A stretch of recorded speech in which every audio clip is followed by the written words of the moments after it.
বদরা রান্নাঘরে আমার সকল দর্শক বন্ধুকে জানাই স্বাগত। আমি শিউলি।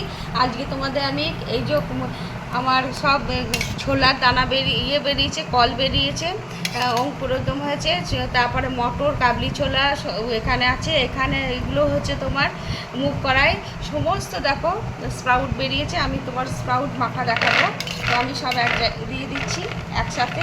এগুলো ভীষণ উপকারী। হ্যাঁ, এই গরমের মধ্যে প্রচুর ফাইবারে ঠাসা।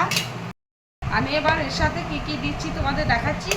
এটা হচ্ছে টমেটো কুচি দিচ্ছি, একটু পেঁয়াজি কুচি দিচ্ছি, আর আদার কুচো দিলাম, ধনে পাতা কুচো দিলাম, কাঁচা লঙ্কা কুচো দিচ্ছি, গাজরের কুচো দিচ্ছি, আর এটা হচ্ছে পেঁয়াজ, শসা, আর এদিকে বিট লবণ, ভাজা জিরের গুঁড়ো, শুধু জাস্ট ভাজা জিরের গুঁড়ো, আর এটা হচ্ছে গোলমরিচের গুঁড়ো, আর পাতি লেবুর রস, 2 চামচ পাতি লেবুর রস দিয়ে দিলাম। এবার এটাকে আমি ভালো করে মিক্সড করে নেব।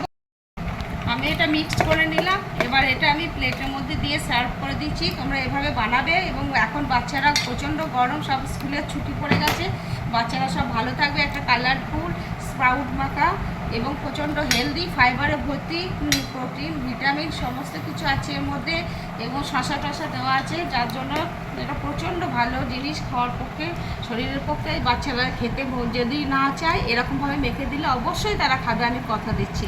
তোমরা এইভাবে মাখবে, খাবে। তোমাদেরকে সকলকে ধন্যবাদ, অসংখ্য ধন্যবাদ, নমস্কার।